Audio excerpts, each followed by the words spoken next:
Welcome, everybody, to Radicalized Truth Survives, where we got your back every week as we fight the information pollution together. I'm here with my favorite star men, Jim Stewartson and High Fidelity, two smart chaps in the fight against this information pollution. We're going to be discussing, our special guest this week is going to be my friend Milo. He's an activist and co founder of the Media and Democracy Project, and we are going to be discussing how we can fight back against the intentional media shaping of unreality. So it's going to be a super vibrant conversation. I hope you guys stick around.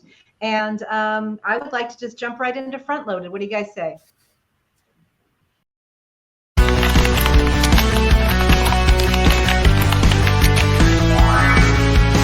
Front loaded.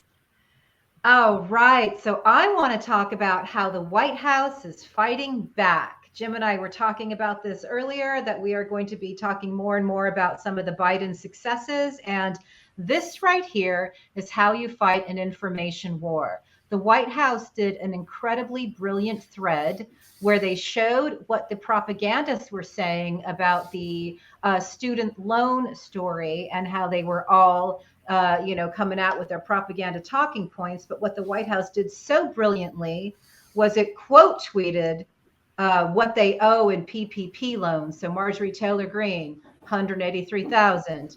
Matt Gates, nearly 500,000 were forgiven. That not what they owe, but what was forgiven. So they basically punched a hole right directly into and through their propaganda and deflated it like the shitty untruth that it is. And for that to be coming from the official White House Twitter account is very important.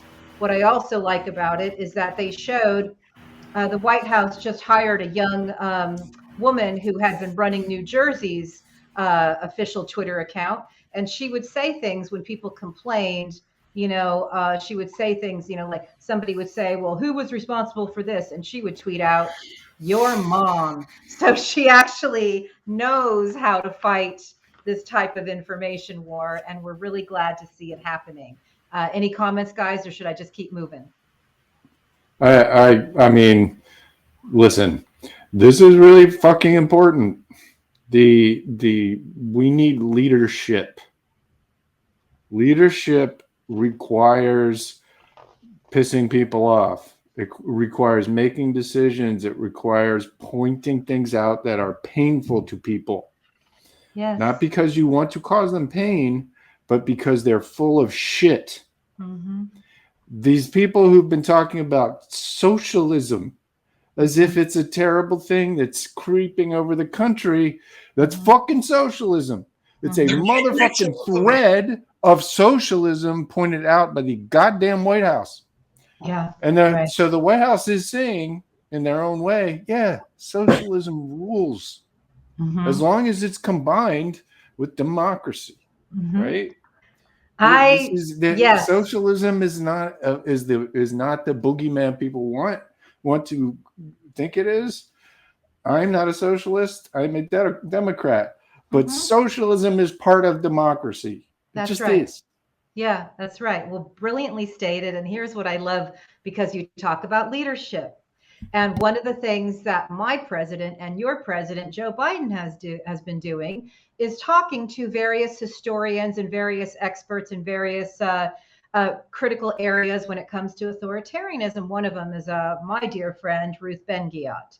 And I love the fact that he managed to work fascism and MAGA into the same sentence by saying, what we're seeing now is the beginning or the death knell of an extreme MAGA philosophy. It's not just Trump, it's the entire philosophy that underpins I'm going to say something, it's like semi fascism. And that was brilliant on a lot of levels.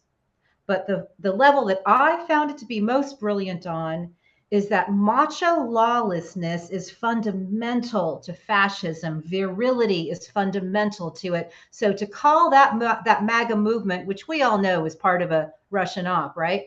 To call it semi anything is to, again, punch a hole into the macho. It's to punch a hole into the alpha, the dominant, the whatever. So for me, that was critical. And of course, there's other reasons. People have other opinions on that, but I like that it was reduced down to semi. And whatever his intention was, I particularly like the fact that it undermined the macho-ness of the movement. Well, he's also the president, and he's the president of everyone, and he's trying to actually leave room for people who are in that party to change their fucking mind, right? That's right. That's what this is all about. That's what information war. It's about getting people to change their mind. But are you changing their mind coercively, or are you showing them the truth and showing them what is good for them? Right? Because that's what this is all about. It's trying to get people to do things that are counter to their own interests in order to benefit others. That is absolutely correct. And I absolutely love our next little item here, because as we all know, we had a, unsealed, warrant Friday. And although, as Jim predicted, there was going to be a ton of zebra lines, that's actually the other one. That's when I rickrolled people before I had the time to watch it. Never going to give you up, never going to slow you down. All right. Oh, we just did some inadvertent rickrolling on the show. That's hilarious. The actual image that I wanted to show was one of the pages that had half of the page zebra lined and half of it not zebra lined. Because of course I finally had a chance to sit down and read the whole, motherlode last night. And what I thought was really important is there is a page where it shows numbers delineated and acronyms revealing how top secret, highly sensitive the docs are, and shows the severity of the problem. And of course, then came the OSINT researchers looking at the timeline and trying to explain a rash of CIA killings, agents who were killed, a lot of unusual things. And again, I don't have time to investigate it overnight, but I will say that we will be following this story. Look at that, 184 unique documents bearing classification markings, 67 documents marked as confidential. Look at those numbers, 25 top secret. FBI. So can I point something out? Please. Fucking the person who signed the document to the FBI that said there's no more stuff at Mar-a-Lago. Who signed it? Fucking Christina Bobsky, right? Christina Bob was Mike Flynn's lawyer in Afghanistan for years. She was at Russian propaganda network OAN, where she didn't do reporting. What she did was raise money for Arizona fraudits with Mike Flynn. And then she shows up at Mar-a-Lago to protect what? Fucking top secret documents with nuclear secrets. Who was selling fucking nuclear secrets to the Saudis? Mike fucking Flynn. So let us I don't want to constantly the press constantly misses this fucking story, which is that everybody associated with Donald Trump doing crimes is connected to Michael T. Flynn, who works for Vladimir Putin. We've got to fucking get it straight, and I'm going to keep saying it until somebody gets it or we turn it to Russia. One of the two. I don't know. Well, I have a little thing in brief legal briefs on that, but I am very happy that you brought that up. Obviously Trump is in debt to so many bad guys. This makes it a very volatile, dangerous situation. And of course, people like Trump only exist when they have people like Flynn in their orbit and vice versa. So yes, I need to make a point here. I would really, really, really like to see Trump's handwritten annotations on some of it. Yeah. Because if it's got like names, phone numbers, and how much they're willing to pay. Yeah. I don't think it's going to be that easy, but I think we're this is big shit. This is big shit. That would be pretty funny if it was like offers. KSM, $2 billion. Is he taking notes on fucking conspiracy? Anyway. It would surprise me. He's so fucking dumb. Well, he just at the end of his term, he was just like, quick, Go get all the most secret shit you can find and stick it in this fucking boxes. It was It's not his incredible. intent to not win, that is for sure. So, yeah, and I know when you say dumb, you're just meaning like, oaf. No, But Donald Trump is obviously, dumb. Yeah, well, I mean, like literally, no, just he's a if you're hell of a gonna steal the propagandist. document, of course He's a he is, he's a but he's hell of a also fucking propagandist. dumb. Well, sly like a fox. I mean, a felonious heart, like they're He's never, an instrument of people far smarter than him, and Oh, always okay. has been. Yes, yes, That is yes, what I mean. He's dumb. yes. He is a fucking puppet stuffed full of fucking depends and bullshit. And I was just aspartame. going to go with slimy carnival barker who kills everything within his grasp, but okay. As we know, he turns lemons into lemonades with his very excellent victimization routine. So Indeed. moving right along, and I couldn't help but I didn't have time on Friday to read everything, so that's why I ended up doing a little bit of Rick rolling. But let's go ahead, gentlemen, and move right on to Hi-Fi's word phrase of the week. All right. So, word phrase of the week this week: fourth generation warfare. And you ask yourself, what is fourth generation warfare? Okay, fourth generation warfare is conflict characterized by a blurring of the lines between war, politics, combatants, and civilians.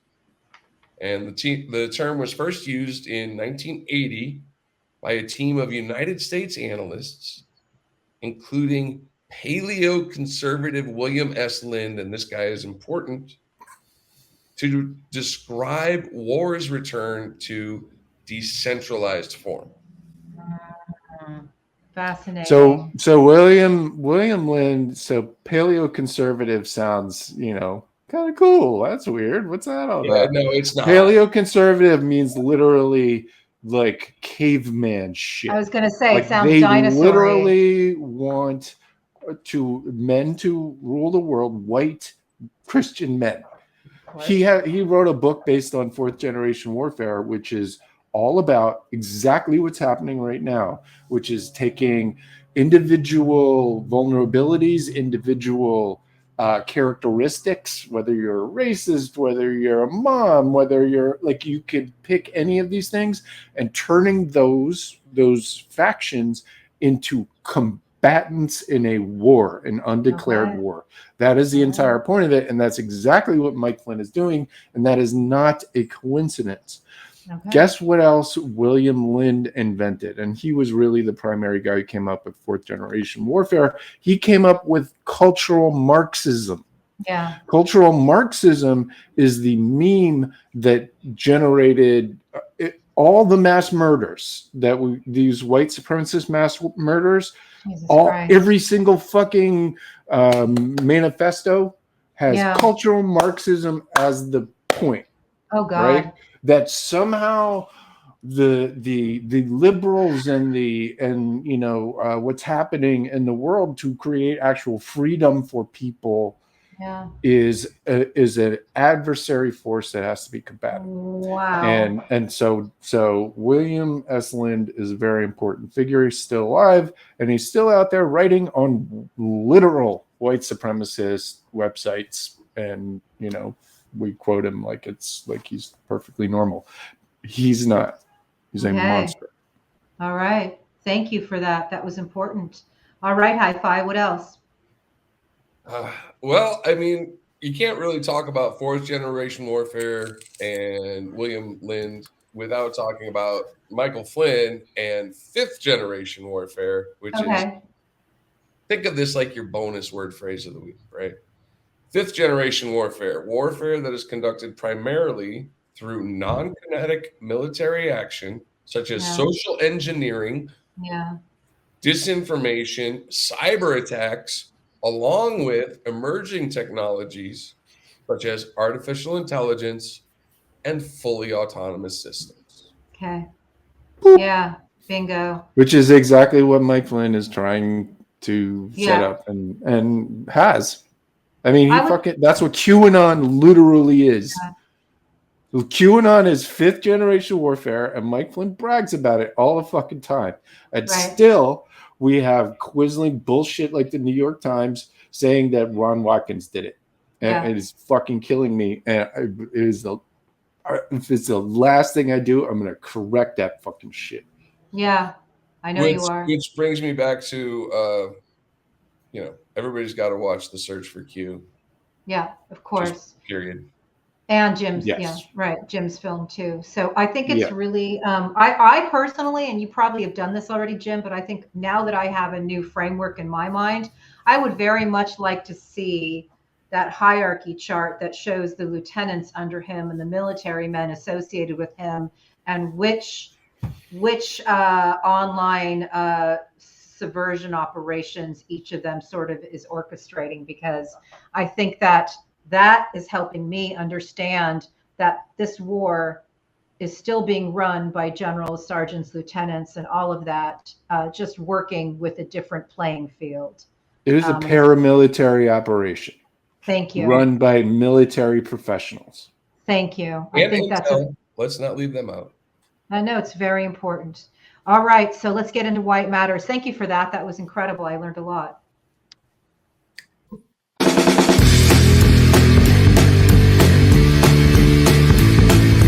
Why does it matter? Why does it matter?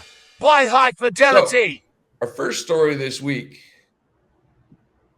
disinformation vaccination. Interesting headline here from the New York Times, which we'll talk about how some of their words don't really work all that well. Google finds inoculating people against misinformation, not disinformation, but misinformation, helps blunt its power. And what they're doing is Google is inserting, minute 30-second to 30-second videos on tactics that disinformation uses, right? And what they found was that there was a 5% reduction after people viewed their videos in being susceptible to it in a follow-up video. Now, that's great. I'm glad to hear it. However, this is voluntary by Google. And a lot of the reason corporations engage in voluntary regulation is so that they can avoid legislative regulation, right? I don't really think that Google showing little clips of this is how you're manipulated by the we feed you is that great. So I think like one of the first things that needs to be done, Gigi Schoen needs, she was nominated for FCC commissioner months ago, and there has been no movement on her nomination to the FCC. Right now, the FCC is hamstrung on getting regulation taken care of. So that needs to be done. So we're going to be talking more about that. That is something that we're going to be talking about. Can I just talk about Google's bullshit fucking strategy here? Yeah. First of all, Google is saying, here is a giant platter of poison, right? Fucking everybody come to our platter of poison. And then, a couple people here and there watch this little video about how some of this poison works. Right. Now knock yourself out. Right. It's fucking nonsense. What they are trying to do is shirk the actual responsibility of getting traumatic, dangerous, coercive content off of their fucking platform. That is what they're trying to avoid responsibility for, and it should not be taken at face value. That's right. Well, I will say that Twitter is doing the same thing. They all see the writing on the wall. So Twitter is now going, do you know how to spot disinformation? They might even say misinformation. And so I quote tweeted them, and I said, yes, I do. Apparently you do not. Free Jim Stewartson. So, they definitely are starting to make both those little Google and tiny baby fucking Twitter. steps. Both Google and Twitter fucking Yeah, fratted me. yeah, It's incredible. yeah, Well, yeah, Because I I'm yeah, almost yeah. cyberbullying. I almost wonder if Google is being preemptive about something that may come out and show them in a negative light, right? Because they Oh, of always Oh course. no. Who knows? Who knows? There maybe we may have some news on that soon. that would be nice. Well, and the other thing is when you look at California, which has the toughest privacy laws in the country now, and they're making changes, and you see what's happening in the EU, and you see what's happening in Japan. The If you're reading the signposts, you're going to see that there's liability coming for these platforms, which, as I always say, have been handmaidens to authoritarianism. And maybe they're going to try to do a little bit of whitewashing of their image. Good luck, because the internet never forgets. All right, moving right along. Moving right along, our next story this week is from our favorite Ann Nelson. Yeah, I love This her. is a rare peek inside the vast right-wing conspiracy. But here's the part that really, really kind of caught my eye in this. If you see this name right here, Council for National Policy Executive Committee, this Yeah. is new data that was leaked from the Council for National Policy. See that name, Mr. Thomas J. Fitton? Jim, what do we know about Thomas J. Fitton? Or you must be talking about the Incredible Cuck. So Tom Fitton is this motherfucker who works out and wears shirts that are too small. I had a follower that said Tom's shirt ain't fitting, I'm stealing that for the show. which Oh my God. which is really fucking funny. How And about so Wow. all I did, I just said it took me literally 10 seconds, but I found it to be insightful because it's trolling, obviously, and it's using sort of trollish words, Yeah. but it is also getting to the point of these people, which is that they use this macho fucking as Ruth Ben Gad says, strong man persona to weaponize their disinformation against people. Yes. I am a strong man, so you Yes. must listen to me. But in fact, Yes. this guy works for the Dominionist PSYOP Council for National Policy. Yes. Thank you for coming He's the to fucking my Tom Talk. He's the Andrew Tate of politics. I mean, come on, let's be honest. Now this is excellent because it goes back to that macho lawlessness that I was talking about, and the reason I bring that phrase up and couldn't wait to use it is we know so much of all of this is covered for corruption wherever it's coming from, and the CNP is a pivotal player in all of that. And I want to say hi-fi, which you guys already know, but Ann and I did a seminal story about a year ago that covers a lot of this turf, and I'm glad that she is still hitting as hard as she does. She's incredibly vital to this war. By the way, I take this one personal because this dude was Secretary of State in Ohio. So Ken Blackwell, if you're out there. Anyway. You want to give us one other line of context? One other line of context, is that the New Republic has pop-up ads. But there is a lot of dirty money. Yeah. And one thing that is very, very, very interesting to me. Oh, we could talk about Donors Trust and Donors Capital Fund and Robert Mercer dumping $26 million into that. There's a whole story in itself. But one of the things that really caught my eye as I was flipping through this was that the CNP has brought on a ton of medical doctors, such as Simone Gold. Yeah, to do disinformation. Now that is she out of jail yet for her? No, she's not. She's still in jail, and I hope there are additional charges. Ken Blackwell, just to say, it was the sort of model for what they're trying to do right now, which is attack elections through elected officials. Right. So let's elect this person to destroy elections. Yes, that's right. And fucking Ken Blackwell, did everything in his power to turn Ohio red. Right. Yeah. And that is the exact thing that they're trying to do now with people like Mastriano and Kari Lake and these fucking nut jobs that they're trying to put in Secretary of State positions in order to destroy America. I will say this. Seems bad. Ken Blackwell was the start of the road that led Ohio to our current state in which we are massively gerrymandered. There was a constitutional amendment to fix the gerrymandering. The Republican Party has refused to do so. The Ohio Supreme Court has ordered them to do so, and they have continued to miss deadline after deadline after deadline to do so. Okay. Well, seems like some people should be in fucking jail for that. Sorry, but if the goddamn Supreme Court tells you to do something, you should fucking do it. And if you don't, you should go to fucking jail. Like, why is this confusing? Because the governor's son is one of the Supreme Court justices. Anyway, moving on. So I want to say one thing before you do move on, that everybody needs to buy Ann Nelson's book, Shadow Network, which does a full study of this stuff that we're discussing. She's incredibly important. There's a few women in this country, Anne, Ruth, who are doing the most critical work in this space. So please support them. I'm going to throw in two more. I'm going to throw in you, and I'm going to throw in my partner, Gal Suburban, who is a fucking warrior too. Down deep in the trenches. Badass. I love being in good company, and that's beautiful. Thank you. Yeah. Go Gal.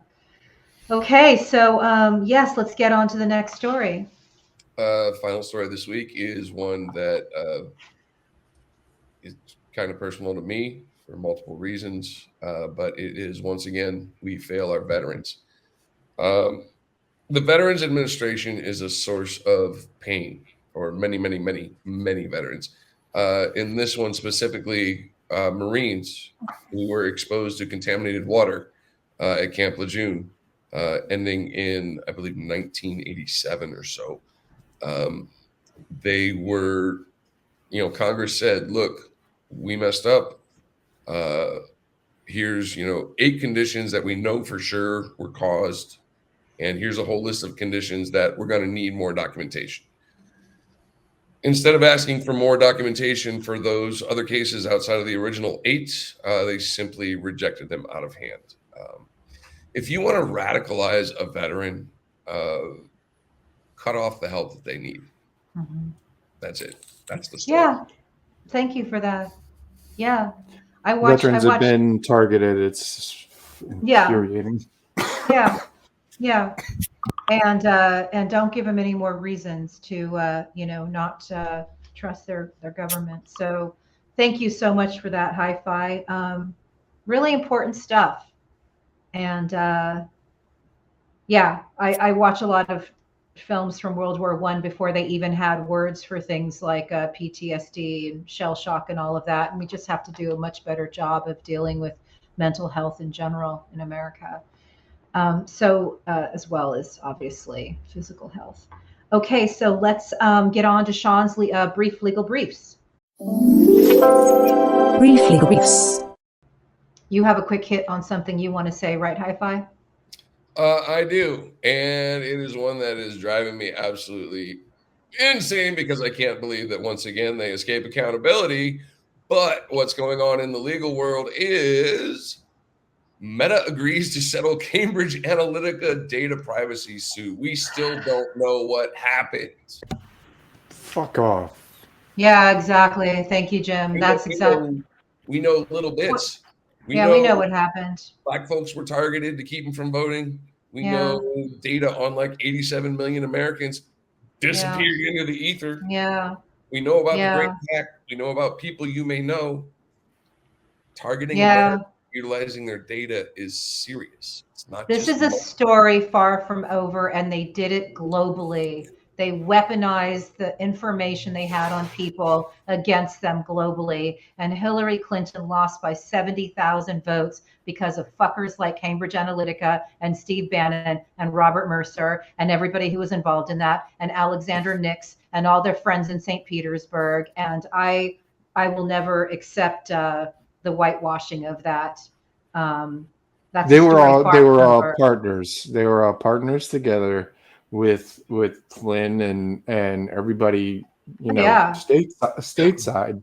So they Yeah. used that information. First, they did it for Brexit, right? Remember, Cambridge Analytica was also responsible for the data that fueled all the disinformation that flipped Brexit Yeah. inauthentically, Of right? course. And they Yeah. brought it over here. Yeah. Wanted to point one thing out. Guess who did commercials for Cambridge Analytica? Anybody know? Dr. Bob Fucking Seger. Oz. Oh. Dr. Oz did Cambridge Analytica commercials in 2016 and 2017. He's like, Cambridge Analytica is amazing. Yeah. And guess what? He's a Turkish spy that was working with Mike Yeah. Flynn in Yeah. 2016. That is And now incredible he's intel. gonna be senator. It's gonna be great. So, as you know, Cambridge Analytica originally was with Ted Cruz and John Bolton, and then Cruz flopped, and they moved over to Trump. But I think that was probably more of a cover story than anything, because I think Trump was always going to be their boy. That's incredible. I look forward to seeing those ads. The second we're done recording, I'm going to go look that stuff up. That's brilliant. Okay, so I have a quick hit before we move on to Hellscape. Meadows went down to Georgia. From the beginning, Martin Scheel, our brilliant ex-Fed financial correspondent, said Georgia may be Trump's quickest path to unfreedom. And Marty sent me a note about Mark Meadows being asked to testify in the Georgia case. Why he thinks this is very important is he basically thinks that that sound we hear right now is the flushing of Trump's hopes for 2024. And I really do hope that's the case. And one last thing, the work that we do is not happening, is not in a vacuum. We are, as Jim is helping shape reality, Hi-Fi is helping shape reality, and this show is. And I did tweet out that I think that we need the harshest punishment for Trump and Flynn. That we need to be able to say generations from now, we need to look at those two and say, look, kids, that's what happens to traitors. And it's been remarkable because despite all of the opposition to silence voices like mine and ours, that seems to have been embraced by a very wide-ranging audience without a lot of hate. So I think that all the work that is happening that we're doing and our Justice Department is doing is actually starting to have an impact on the. I'm actually looking at people that I used to work with at Fox 11 who've been retweeting that. So it means something to me. Yeah, I mean, I have one wish. I have one wish that in 300 years, people use the name Michael Flynn the same way we use Benedict Arnold today. yes, the worst Okay. traitor. He will become the worst traitor in American history. But I wanted to just make one slight adjustment. I don't think we're shaping reality. I think we're uncovering it. I think Thank what you. we're trying to do is prevent people from shaping reality in ways that are harmful to them. I love that. Which may be a good segue, actually. I love that. That's incredible. And we're going to be talking about people trying to shape unreality. So I think that's an important distinction. And I love what you wrote about. And I hope you mention it in your Astrophysics is Violence, because it is our job to fight against those trying to distort reality. And one last thing I want to say, apropos of nothing, is that fascism is violence. Fascism is violence. That is something I heard Ruth say recently, and I think it's really important to never forget that. And let's go to Hellscape. Jim Stewartson's Hellscape. Oh, fuck. Let's do it. So I wrote this piece, and the reason this sort of came up is because spaces and astronomy and are very important to me, because I grew up learning about it and wanting to at least mentally explore space, and had hopes that one day I would go there. And when I see it weaponized, it's upsetting. So, this guy is probably the primary culprit of sort of misusing space as some kind of frontier that's going to save us. No, it's not. Mars is a cold, dead, worthless place. Elon Musk is lying to people about it being some kind of, future, because it gives him control. I need to make this point too.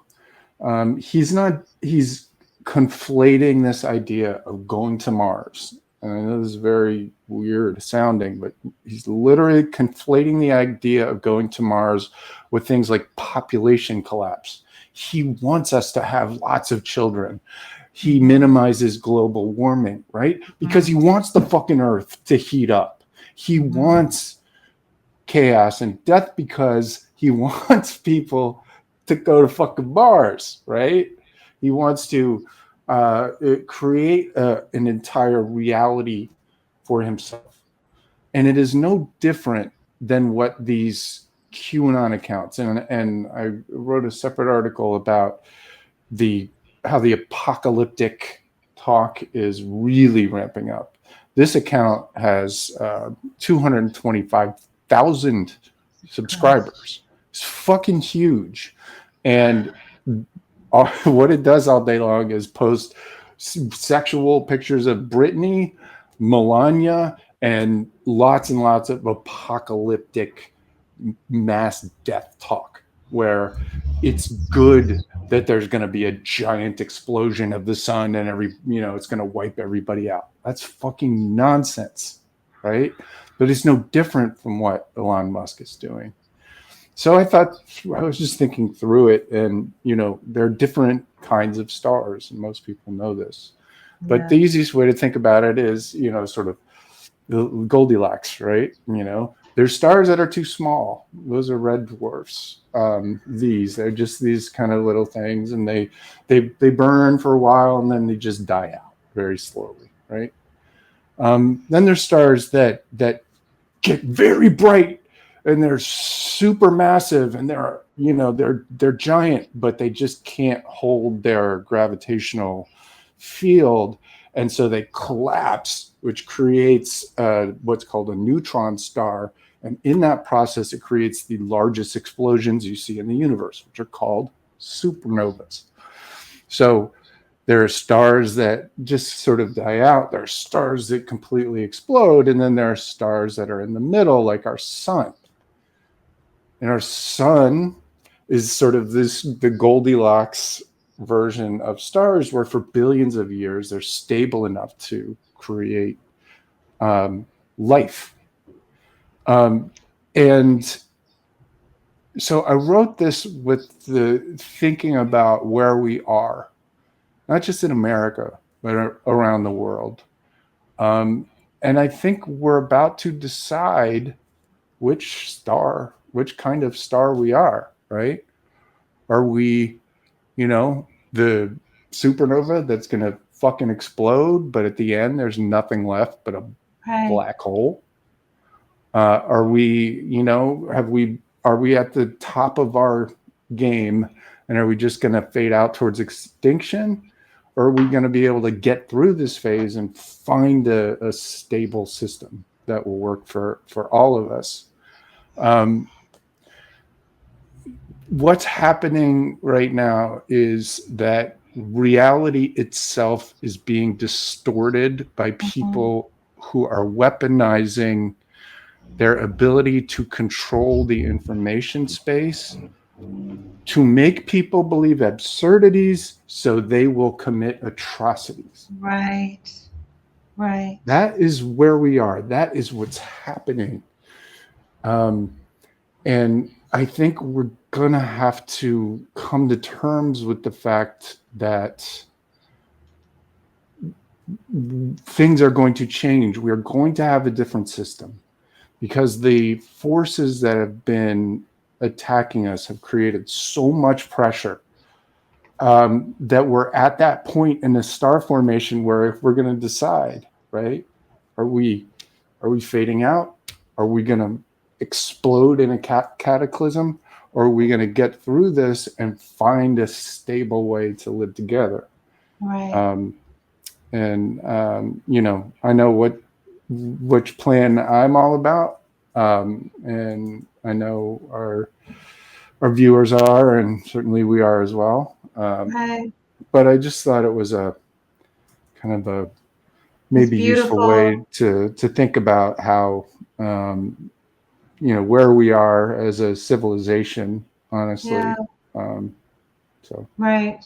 It's beautiful. I used to read a lot of Carl Sagan, and one of his beautiful quotes is about how, you know, every one of us is precious in a cosmic perspective. And I think that there has been forces that have been trying to make us forget that.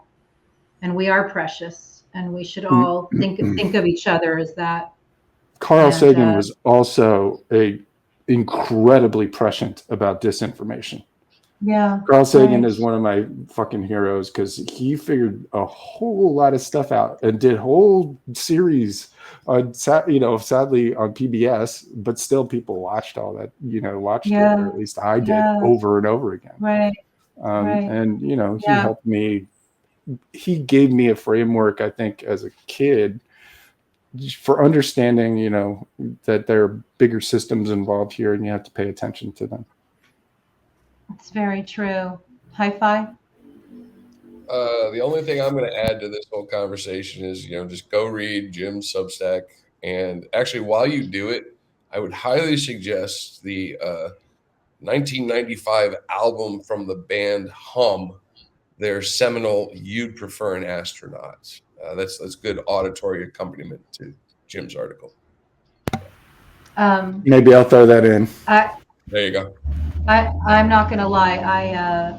My ex was a Caltech physicist, and so I used to have these conversations nightly, and I miss that because it expanded. Having that perspective expands the work that we do here on Earth. And another muse of mine, the late great Stephen Hawking, really knew who and what Trump was and warned that he could inevitably lead to the complete and total annihilation of our Earth. And he warned that repeatedly. And I think that it is, you know, it would be remiss not to look at the document story and forget that for a second. So anyway, thank you. That was incredibly beautiful. What a hellscape. Wow. Thanks. All right. We have an Oh, interview. good. Let's fucking do that. Milo's yeah, let's do our interview. Let's do it. Let's do it. It's so exciting. Oh, hey, there he is, Milo. Hi. So RadPod is going to be doing a series where we interview community activists who are doing what I feel is very, very vital work. Our friend Milo V right here in the big box.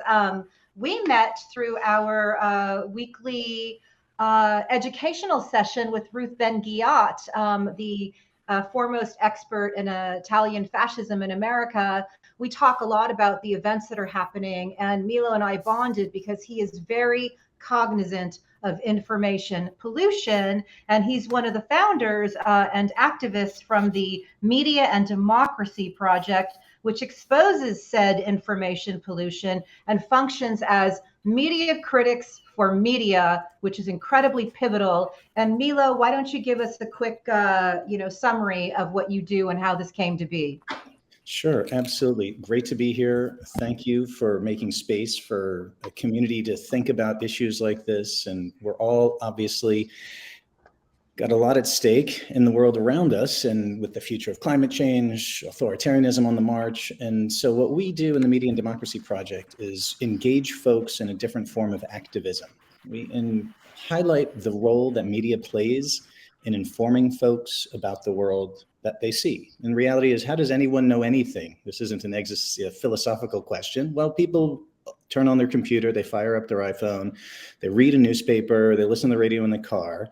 And it turns out that there have been some dramatic changes in the way Americans are informed over the last 30, 40 years that's had a profound consequence, not just on the way Americans think, but how they think And there have been efforts to basically hijack that machinery to inform, and then also we're going to be talking, I think, about today, disinform Americans and abuse that system. So That's right. I come to this space thinking about democracy. How do we achieve what is the aspirational goals of a true democracy? I think we all know, and probably most of the viewers and participants of this community know, this has never been a truly inclusive democracy, but it really is the outline and design of a truly beautiful, potential, aspiring democracy. And it will never be materialized until we get everyone engaged. And I'm going to be emotional this whole time because I've been a reporter since 1985, and this cuts to the core of everything that we do here on RadPod. So, oh my God. So we're going to take our viewers through a few slides that you sent us because I think this will help tell the story. Let's go ahead and go back to that right-wing information ecosystem slide, Hi-Fi. And what can you tell our viewers about this? So it's a cartoon that I would love to give credit to, but it's author unknown, taken from Twitter. And I think it's a beautiful simplification of something that individuals and also we wish that media folk actually understood. A lot of this basically for those looking at it at the top, that's a super simplification of most likely Kyle Rittenhouse, white supremacist who went to Wisconsin with a weapon, emboldened with propaganda and disinformation, and killed 2 fellow Americans and was ultimately found not criminally responsible for their deaths. Right. But he did not act alone. He actually had an antecedent ecosystem that primed him to go ahead and do this and feel comfortable and emboldened and righteous in doing so. And this is basically a whole little network. There's a schematic of Tucker Carlson kind of pushing him forward with Donald Trump, Marjorie Taylor Greene, disinformation of all lives matter, no critical race theory in schools, the scaffold of Rupert Murdoch's disinformation factory of Fox propaganda, all of the disinformation coming out of different right-wing ecosystems. And I know you folks in this community know a lot about the disinformation that's on social media and how powerful that actually is and migrates through and then ultimately influences the individual. So that's what we see. Jim, Hi-Fi, can you guys weigh in? Let's put him back in the big box. I wanted to say thank you for including a graphic that had 4chan and OAN, because both of those are very, very important. 4chan is where a lot of this neo-Nazi stuff comes from, and OAN is basically just a Russian straight Kremlin propaganda outfit. So I think it's really important to give the context that somebody like Rittenhouse, a literal neo-Nazi, who was hanging out with Proud Boys right afterwards and showing Proud Boy symbols, he comes from these same places, this neo-Nazi framework and 8chan and 4chan, and combined with Russian propaganda, creates people like that. So thank you. Yes, Hi-Fi. How many more murders do we have to accept coming from 4chan, 8chan, Telegram, Gab, Parler? I mean, how many more do we have to face before people realize that these places are radicalization engines and they need to be turned off? I've got a kind of thinking about this myself. The concept of Overton windows of change, right? Like ultimately we're talking about change, and change of the type we're talking about needs to come from a societal awareness first that there is a problem, and then change can actually be demanded and ultimately implemented. Right now, corporate media and the structure of how people are designed to be informed is not interested and has no insights into the influence of 4chan and 8chan and the dark underbelly of the white supremacist community.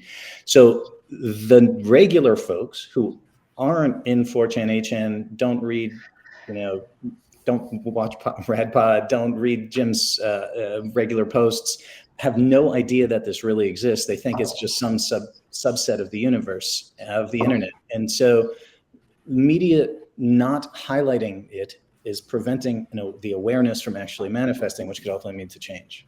Right. Yes. Thank you. Can I for say that. something about corporate media? You guys look at how media works, right? I wanted to mention something that happened recently, which is that Brian Stelter's program at CNN got canceled off the air. And for me, that was the only reason to watch CNN on Sundays. Is here's a guy who is actually looking at the media ecosystem and doing critical analysis of it. And a libertarian billionaire buys the entire network and starts putting right-wing commentators on CNN every single day. I mean, this has happened the last few months. The entire network has turned into, speaking of Overton windows, it is just, he has said out loud, we're just going to slide all the way down the Overton window and profit from the radicalization that happens no matter what. No matter where the actual objective truth is. And to me, that's one of the sort of prime current examples of exactly what you're talking about. I wanted to see if you agreed. Absolutely. Media ownership is central to making decisions that determine who is given a show, who isn't given a show, who are the guests on the show. And to add to your absolutely, that's a significant loss of Brian Stelter being a platform for media criticism, media discussion, but it is emblematic of the rightward leap of CNN, which once again was never a pro-democracy or even pro-democratic D network, but it's been very clear that Chris Licht, who's now taken over the reins of CNN, wishes to basically restore faith with the Republican Party. You may have seen he went through Capitol Hill and met behind the scenes with a bunch of Republican politicians to try to make amends, because obviously in the Trump era, CNN was a frequent soft target, Lugan press for Donald Trump, and he wishes to make amends, so to speak, and get in the good graces, as well as John Malone is a right-winger masquerading in this euphemism of libertarianism. And he clearly made explicit statements that he wishes that CNN be more like Fox, period. And that is, so there's two losses in that, exactly as you highlighted. Well, this is such an important conversation. I'm going to tell you guys a quick little parable, then we'll go on to the next slide. In 1986, I graduated J school from UC Berkeley, and one of my instructors took me out to lunch to congratulate me on graduating and said, corporate media is buying up all the mom and pops. You know that, right? And I kind of gulped, like, oh, shit, I'm doomed before I even get into the game. And it took a while for it all to manifest. So I had a few good years. I was able to do a few good things. But the fact is that corporate controlled media has been a big part of shackling the truth and the reality, which Jim so eloquently wrote about today in his Astrophysics and Violence blog, about how we are in a war for reality, a war for truth. And most people don't even know we're fighting it. And let's go ahead and look at that next slide on how corporate media fails in an information war. It's very important. A few things jumped out at me that I thought were critical. But before we go to that slide, could I just share a little background that I found mind-blowing as I kind of became aware of this significance? So there's a name that I'm going to put on some of your watchers or listeners' radar screen, and in yours if you're not familiar. His name is Bob McChesney. He is the founder of an organization called Free Press, one of the most pro-democracy journalist organizations. He was insightful about 30 years ago as the internet became a thing, not just commerce and porn, as he recognized that it was going to change the way information was shared. And the part B of that is that would impact our democracy. And the economics is the piece that he recognized. And what we've seen, speaking, and I'll do this as succinctly as I can, is the internet has profoundly changed the way democracy functions, but it profoundly affected the way information is communicated. And one of the more important ones is 50 years ago, you could actually run a newspaper, and that newspaper was run on classifieds. You wanted to sell a car, you needed to buy something, you needed to find a place to rent. we're all of the age where we remember looking at classifieds, right? Yes. That actually subsidized the journalism. And with the advent of the internet, the ad revenue absolutely cratered, went to zero. So what that did is that deprived the food source to journalism by that transformation. So the economics of journalism bottomed out. I know you know this, Heidi, but I think for your listeners, I think this. No, you're just, it's no, the reason whenever you see me looking off, it's because I want to find something that buttresses that. You are making me think about what David Bowie said. Yeah. David Bowie. Exactly. In 1999, David Bowie basically predicted what the internet was going to do, how it was going to be this beautiful and horrible and awful thing. And I'm going to try to find that clip because maybe we'll end on it. It's, you know, he was brilliant in many ways, but what you were describing is what he was talking about, and it's incredibly important. I just go with the old meme, the internet was a mistake. Yeah, well, when we're all living in the Mad Max Fury Thunderdome over water, that I think will be, yes, that will be the catchphrase. Oh my God. To just finish the Bob McChesney contribution to my thought process and evolution and understanding this is so that there used to be newsrooms, there used to be local journalism. I know, I was in a bunch. Gazette could afford to pay a Heidi Cuda to be a local journalist to hold politicians accountable. So once that revenue disappeared, all these local news organizations needed help. So they would either get gobbled up by a conglomerate or they would vanish. So they're these giant news deserts. So right now, the majority of news/information is provided by for a for-profit entity.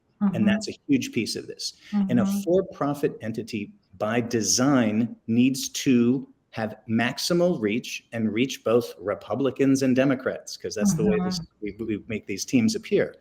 So the idea of this, it builds in some structural economic advantage to not distancing yourself from one political party, no matter how far to unreality they trend, because you need half of your subscribers to actually give you eyeballs in their data or subscribe for your newspaper like the Washington Post and New York Times. Yeah. So here's my question then. How soon until your organization starts writing legislation called the Journalism Restoration Act? You are on it. We should have tapped your brain a while ago. There are a couple models in how we do this. But number one, just like we were talking earlier, is first we've got to recognize there's a problem. And right now, most folks don't realize there's a problem. But it's like that famous thing, either you're about in terms of your consumer or your whatever. You're on the if you're not a whatever it is, I forget the phrase. But basically, everybody wants free shit. Everybody. I was going to say, it's free. You're the product. If it's free, you're the product. Yes. Yeah. Right. Thank you. Yeah. So basically, we've decided that to have a functioning, this is a reality that if you have a functioning democracy, you need informed citizens.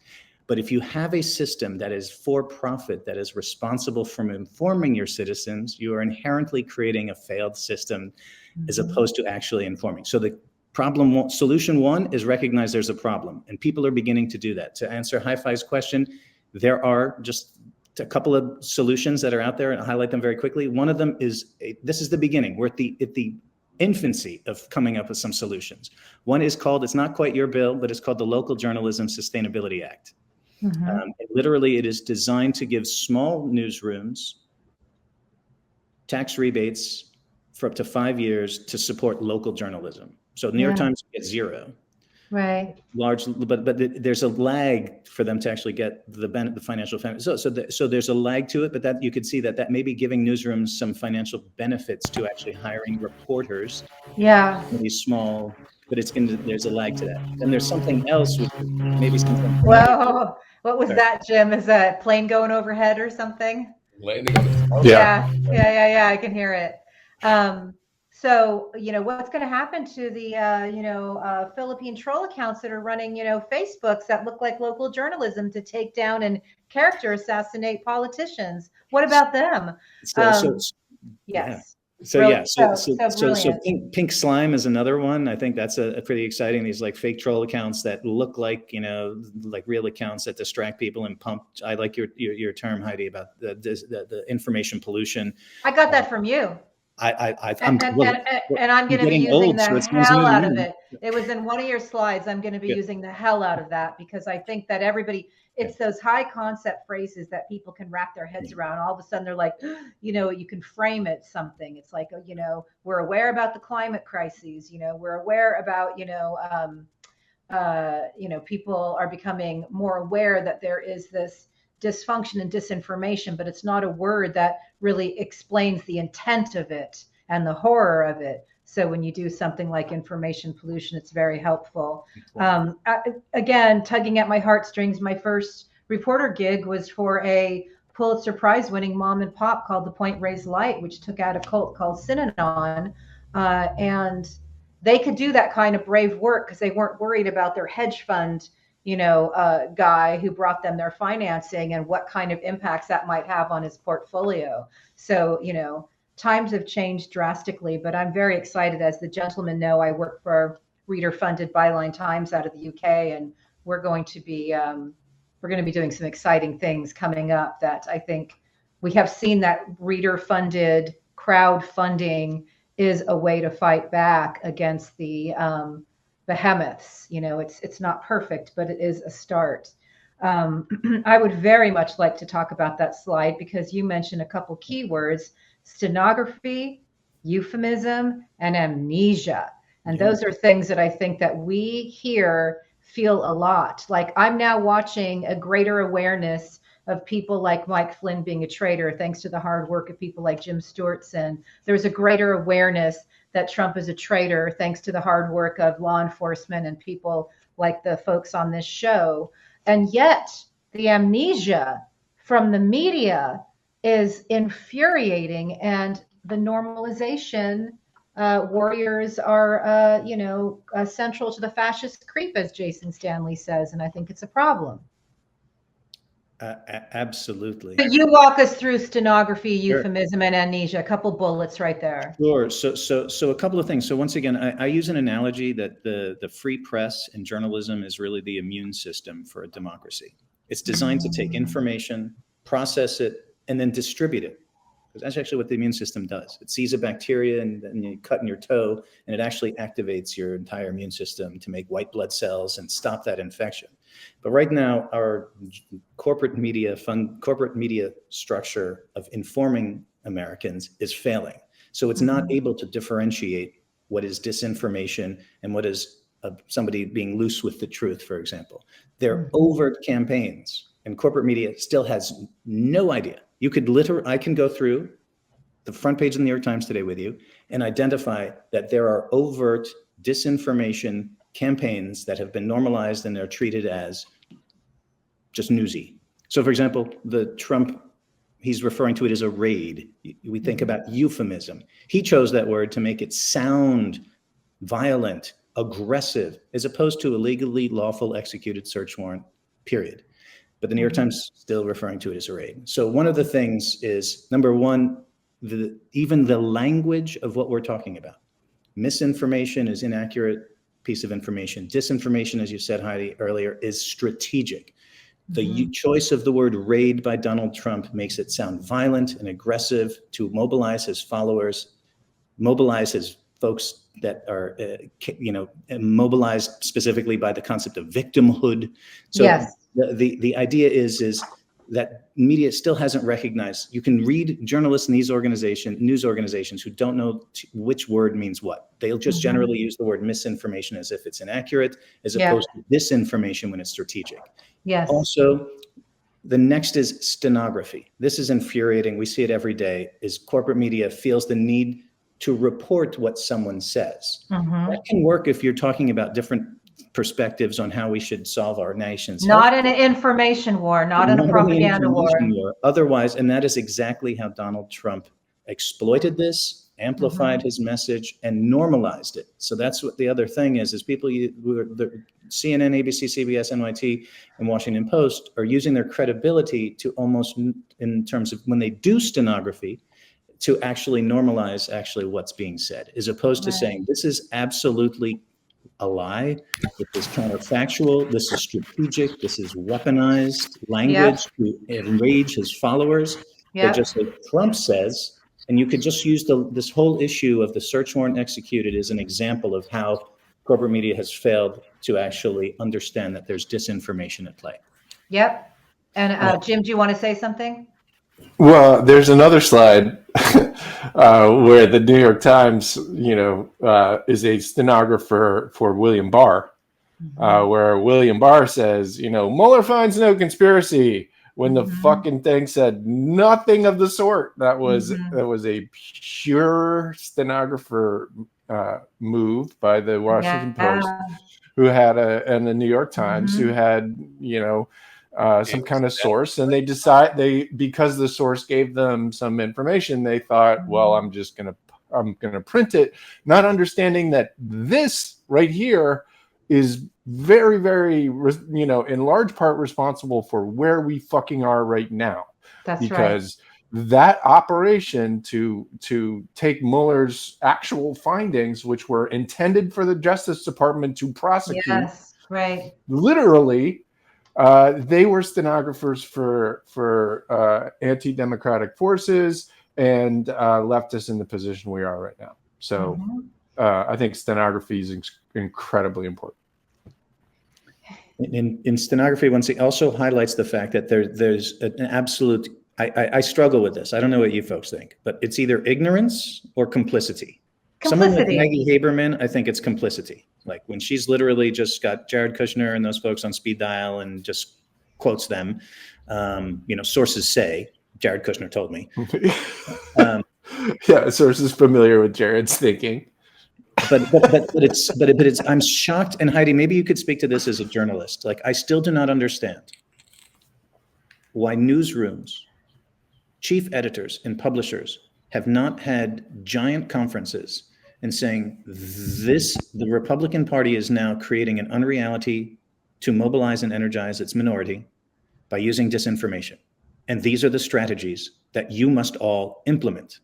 I will tell you why. I'll Please. tell you why. Yeah. Because newsrooms now are filled with nothing more than corporate hacks with tiny balls.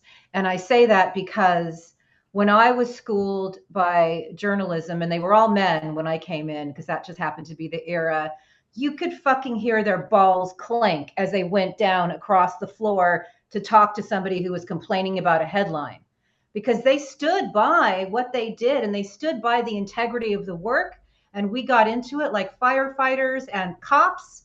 It was not a get-rich-quick scheme. It was not about Bill O'Reilly and big contracts. It was civic fucking duty.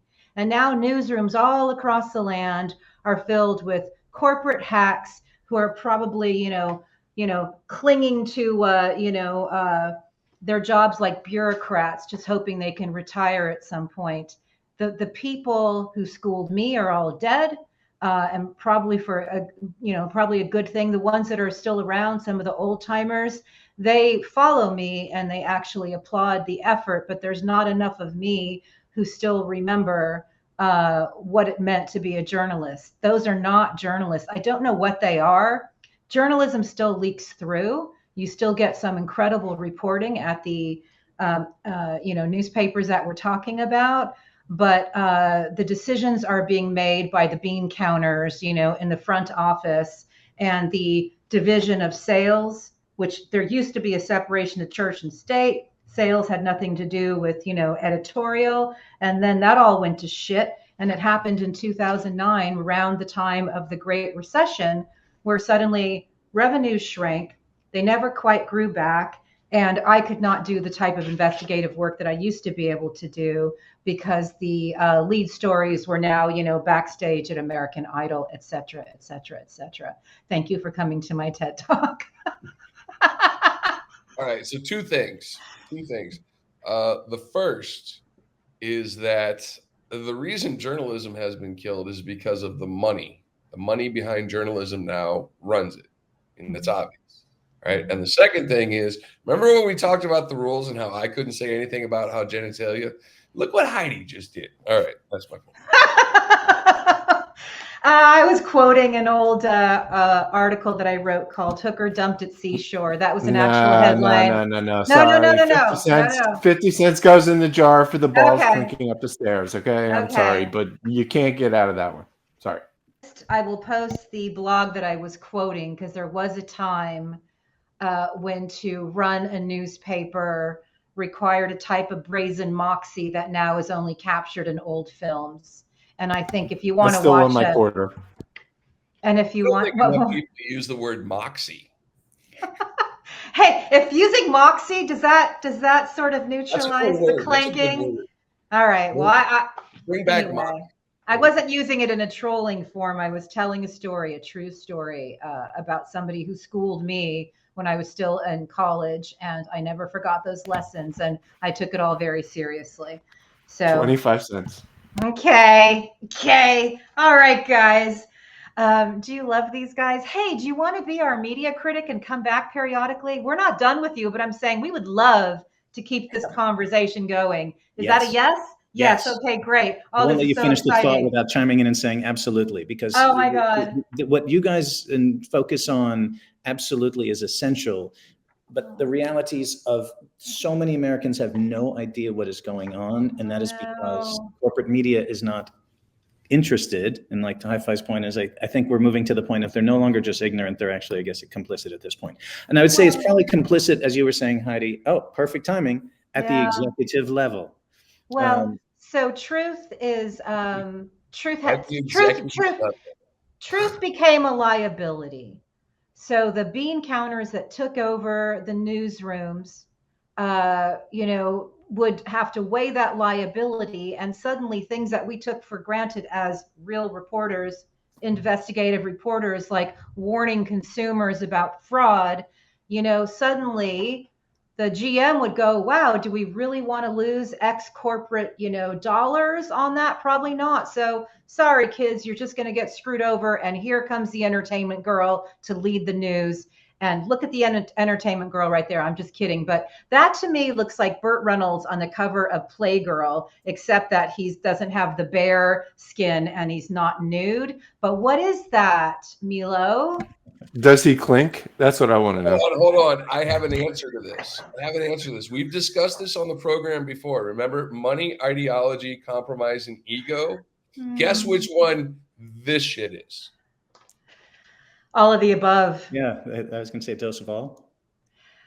So let's talk about this. No, seriously, because that was either an intentional way to troll everybody that is critics of them, or a huge misfire, or just a sign of horrible things to come. What is that, Milo? So sure. So that, for those who don't know, that's the new editor-in-chief of the New York Times, Joe Kahn. And the reason it's worth starting to think about, who are the actual individuals who actually make this? We're not interested in doxing people. We're not talking about finding, personal details, and that's not what we're doing. But we're actually we're talking about this amorphous subject of media and information, but they're actually humans still making these decisions. So there's almost this tendency to be like, the New York Times is actually rightward leaning. That's a fact. It is not a liberal. But when we say the New York Times, that almost gives cover to the owner, A.G. Sulzberger, and the editor-in-chief and the assistant editor-in-chiefs across the way, who are actually making the decisions. Everything you read and see has been decided to be appropriate with the standards of the New York Times. So that's what the Joe Kahn, I think it's helpful just to illustrate. When he was announced to be the replacement to Dean Paquette, who's done an absolutely abominable job covering Donald Trump in 2016. There's been no mea culpa by the New York Times on minimizing his threat and harm to America throughout the 2015, 2016, and even during his presidency, barring some exceptional investigative work. And so this is the replacement, and he's clearly got the same trajectory of not centering democracy or really truth at the New York Times. And then don't forget, I think that goes very well with all the news that's fit to print. I'll never get tired of that phrase. You know what this reminds me of? This reminds me of the cult of personality that people like Elon Musk and Bezos and He looks like Roger Stone. Adam Newman at WeWork, right? It looks like a supervillain in a Blade Runner film or a, you know, I mean, so whatever about this guy, but so what's infuriating for me is I was watching a Jason Stanley 2018 New York Times funded video where he talks about some key tenets of fascism, and it was so important. And then right away, another New York Times video clip played showing some old Russian spies, and it was so important. But that is not what we associate with the New York Times, which still is capable of doing incredibly great and gifted investigative journalism. What we associate the New York Times with is the normalization creep, is the amnesia, is the stenography, you know. And so I think that takes us, we only have maybe like 10 more minutes with you, and I want to maximize everything we got. Fixed media now propaganda slide. I love this. And I think that actually might have been something that I did because I've been writing horse shit and propaganda on. Yeah, I think that looks like my handiwork on the right, on my right there. Because when I see, I think here it says a January 6th marcher is still defiant, you know, that's total horseshit and propaganda. And I think it's important that until, you know, we find a better platform, and the gentlemen that I work with have already been booted off this platform because they bring truth that is dangerous to people who would like to keep their corruption under wraps and their treason under wraps. But until that day happens when you can't do this, I think it's very important that you guys frame. There's one other, sorry to interrupt. There's one other word, euphemism, right? Marchers. Oh. Yeah. Yeah. What's marchers? Like, Yeah. are you fucking Yeah. serious? You're Yeah. talking about the insane brainwashed neo-Nazis who you tried to murder people at the fucking Capitol? Those are the marchers you're talking about? No. Insurrectionists, you know. attempted murderers. This was the front page of the New York Times, barely a 1-year anniversary, with the insights of how dangerous and how at the precipice of the end of American democracy we were, that the New York Times chose on the front page to go with, as you said, Jim, marchers. And this guy was not just somebody who went to the Ellipse to go hear some propaganda speeches. This guy live streamed getting tear gassed on the Capitol steps. So this, so in any event, exactly right. So this highlights, but nowhere in this piece was there the mention that he was brought there by disinformation and the threats that are still existing, right? They whitewashed his whole entire image. Look at the picture they chose. Little like fresh-faced corn-fed boy. It gets even better. The New York Times sent reporters down there to take photos of him and interview him. And pure as a Trumper would do, he was very, very indignant about the whole process and talked about it. He said, number one, I didn't even want to pay $3 to get my own copy when I heard I was on the front page because, you know, it was the New York Times. He's an attorney, and he's basically made, this was basically PR for him. And he basically had a huge increase in clients who are right-wing extremists who need a privilege. So he was very happy to be highlighted in the front page of the New York Times. Yeah. Wow. I'd rather go with semi-fascism than, you know, a little marcher who's, you know, still indignant. I mean, the Times, you know, I mean, the amount of times they do this is crazy. They had Clearview as a multi-page insert in the New York Times with a big profile on the CEO, who is a literal Nazi, who is, you can see with Chuck Johnson, a bunch of other people who are, you know, Nazis. This guy runs a facial recognition company owned by Peter fucking Thiel. And they put a 2-page, like, beautiful splash, making this guy seem like he's some sort of legitimate actor. I could not fucking believe what I was seeing. And it was 100, it was all of those words, you know, and promoting, you know, a fascist surveillance company. Just a quick aside, I'm going to use that as an opportunity to say, help us do what we do. Because just like Heidi did what she did, which she put a marker of propaganda and put it on socials, is that's the way we're going to inform other folks. So Heidi's writing propaganda on that did not get Joe Kahn to realize that it was propaganda. But what Heidi's writing over that and sharing that on socials does is to highlight to people that, wait a minute, Marcher, are you fucking kidding me?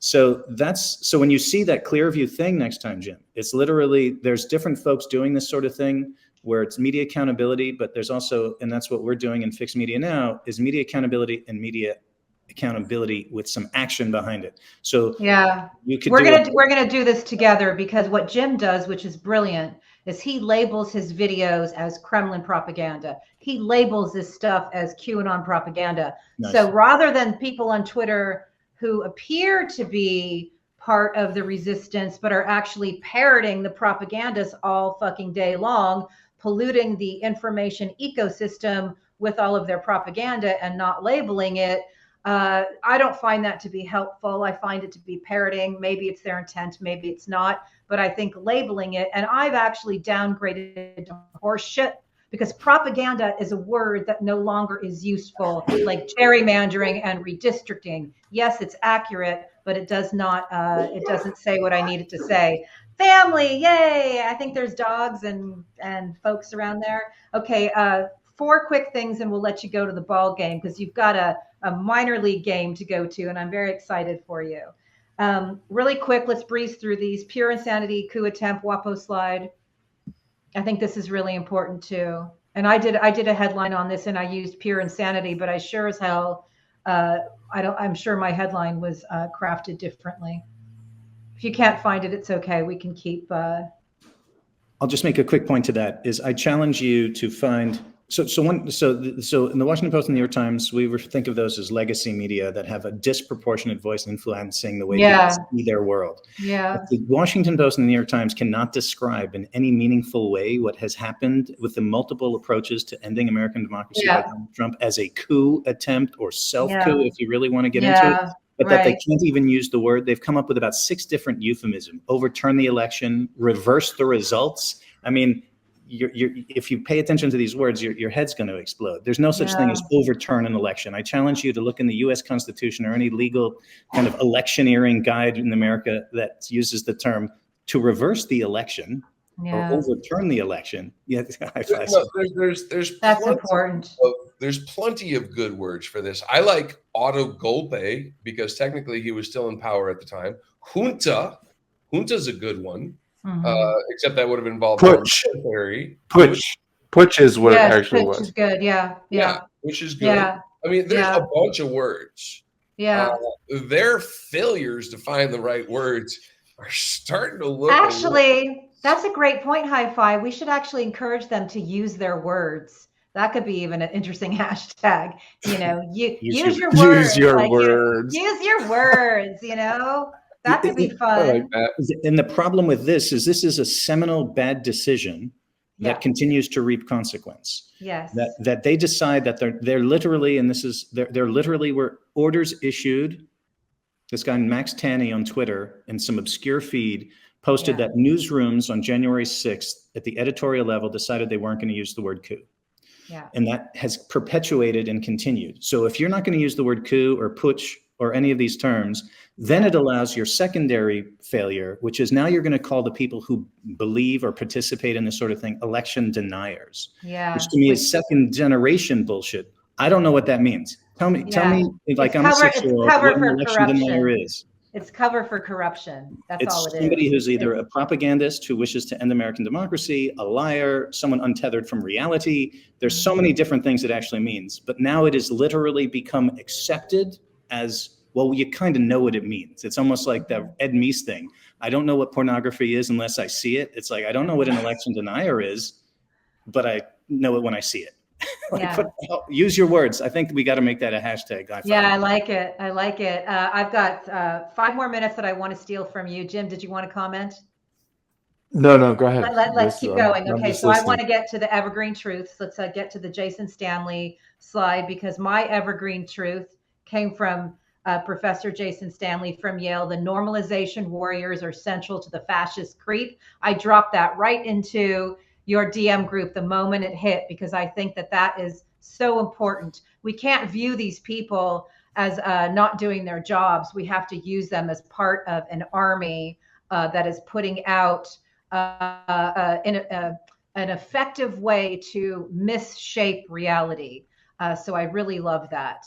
And these other ones are very good too, but let's keep going. I mean, this, I haven't had a television since 2006. And I think it's quite frankly, one of the great arsenals in my armor, because I'm not having my mind twisted even by ads or marketing. I can just read what I need, see what I need to see. And that works for me. And it's because I produced it for 20 years. So no more. Media fails to recognize oligarch-funded disinformation factories. I want to hit that slide really fast because in a story I just did for Byline Times on a Russian national, Ionov, who's been funding some of the groups in America to put out Russian propaganda. He was the head of the Russian version of Turning Point USA as a young man. So he led the youth version of this, a churchy propaganda group in Russia before he became an FSB, associate to paid Americans to do Russian propaganda. So that's why I find this slide really freaking interesting, because you're right. Please talk about it. I'll shut up. No, it's super helpful to hear. Like, what's old is new again, right? I mean, these are effective things. As oligarchs need people to do stuff, and they need people to misinform and disinform, right? And oligarchs, there are just a few of them. So how do they get everything kind of optimized? And so funding infrastructure, and this is what oligarchs in this country have done, and we're just beginning to peel it back. Like Ann Nelson and others have done really good work exposing Christo-fascists and the Southern Baptist Coalition, and have built the Council for National Policy and ALEC, and like they've created dynamos of energy to get their agenda through. But getting people to convince them of an unreality, I like to think of that's what disinformation is doing, is central. Is these disinformation factories? Dan Bongino, Turning Points USA. These are not organic, and these are not self-funded. They're not getting by without help. They're not doing this from the bootstraps. Bongino is really interesting because Bongino was like 7 of the top 10 Facebook stories for fucking months and months and months and months. Yeah. It was the craziest thing I've ever seen. It was bingo bongo, literally for the top 10 fucking Facebook. Well, what is going on here? Why is this guy, like this chud, this idiot, why the fuck is he the top 10 stories? You're right. It's not organic, not even close. Yep. No. It's a completely automated algorithmic decision. Yeah, right. Completely. What are you talking about? No. Dude, there was one day right after the insurrection where they just turned the button off. And all of a sudden it was like CNN, MSNBC. It was like all these normal things. And I was like, wait a second. You fucking push the button, you fucking obvious hacks. People are making that happen. And that goes back to the original point of that slide, is that these authoritarians need these propagandists and these foot soldiers to do this kind of work. They can't do it by themselves. And people are making that happen, as Hi-Fi so rightly pointed out. Last slide. I think this is very important when you talk about the creation of unreality. The information ecosystem is not organic. Look at those numbers. Jim was the first one to call things like OAN Russian propaganda that I knew. Newsmax, what the hell is that if it's not, propaganda? Fox, we know, we've seen the shifting of reality, unreality that goes on there. Final words on the dangers and final comment on how we and our viewers can help your group. Fantastic. Number one, it speaks to something I think that Hi-Fi kicked off earlier, is people need to know about this. That's the first step. We can't make change until we know there's a problem. There is a problem that the way Americans are formed leaves them exposed and susceptible to disinformation. So and that's one of the things that we do in Fixed Media Now. Our socials at Fixed Media Now is our action arm, where we're literally engaging every single day. You can log in. Brian, who's the lead on that project, every day he's reframing headlines, he's calling news organizations out. So actually literally just following at Fixed Media Now if you're on Twitter, amplifying. You'll get a flavor for what we do, retweeting, repurposing some of those tweets, drop it in. And once again, we, Fixed Media Now, see journalists as accountable allies. That's a big distinction between us and other folks. We're not here saying media is the problem. We're saying there's a problem with media. Okay. We are, and one of the things we do is we're also thinking long term. So we're trying to walk, chew gum, save democracy all at the same time. And we're thinking of strategies. So maybe another time we can talk about what some of the solutions that we see, these different acts, bills on Capitol Hill and different strategies. Those are long term. Those actually have to happen. But not accepting not accepting the information you get just because you're familiar with the source. You grew up reading the New York Times and the Washington Post or some other corporate information source. Understand that there are decisions being made. So becoming an educated consumer. You don't have to necessarily join our activist circles by following Fixed Media Now. And then subsidizing local journalism. So one of the things sometimes when I give talks to other groups is the first thing I will do is a little Q&A, and it makes people uncomfortable. What journalism do you pay for? Yeah.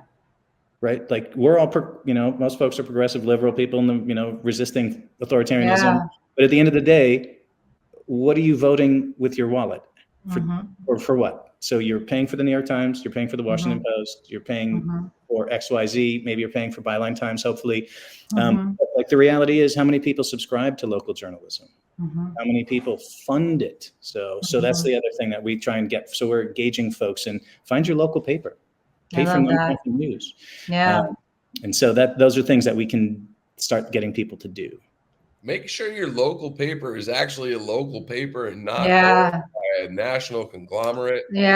So I watched like Mercury News. I saw a story in the Mercury News a few months ago. I'm like, what are they? Someone hedge fund bought them out, and I'm like, yeah, sure as fuck. They're, like whatever it is. It's like, you can see the tentacles and the restraints of the money men behind them. Dang. So I'm going to have a board meeting, and after the board meeting, we're going to decide if we want you to be our media critic. Okay, guys, let's have a board meeting. I'm good. All right, we have our media critic. Please come join us periodically and bring us the news on the news and how we can all be doing better. Wonderful. So grateful for what you folks are doing. For lack of a better descriptor, I think of you definitely in the trenches of the information war. I mean, you're on the front lines. You've been dealing with this stuff, and we need to get more folks to understand what you're doing. And I'm definitely turnkeying that to the folks that are coming into media and activism from the different space. But we definitely need a healthier information ecosystem, and then we can achieve our aspiring democracy. Thank you for doing what you're doing. Thanks you for inviting me, carrying it all, what we do. And I hope to see you soon. Yes. You will, Milo. Thank you so much for everything. For everything you're doing. Appreciate it, man. Thank you. That's beautiful. And then I'll end with this. This is what I think we're all really here. Yeah. That's beautiful. I have a beautiful picture from the Women's March in DC in 2017 with a woman holding up a sign saying "Love wins." We need it to win still. We really do, because the lack of empathy is by design, and when we bring empathy back into the conversation, it makes the sociopaths look a bit more obvious, I'd like to think. So, yeah. Wow. Wonderful. Cool. Wow. Yeah. Thanks, sir. I love this. Thank you. Later, Milo. Yeah. I knew you guys were going to love Milo. Was I right? Oh, man. Right. He's so awesome. Great. He's so great. We need Milos in every community across every city in this beautiful land of ours, so we can course correct the push for unreality. All right. Well, so that was amazing. And I don't know if you're able to pull this up, Hi-Fi, but I'm going to cue it up in case you can. I'd love to take the show out with that David Bowie clip, because he understood in that very beautiful Starman way what the internet was going to mean and what it was going to do for our world. I don't think we've even seen the tip of the iceberg. I think the potential of what the internet is going to do to society, both good and bad, is unimaginable. I think we're actually on the cusp of something exhilarating and terrifying. It's just a tool, though, isn't it? No, it's not. No. No, it's an alien life form. What do you think? I mean, when you think then about Is there future life of it- on Mars? Yes, it's just landed here. But it's simply a different delivery system there.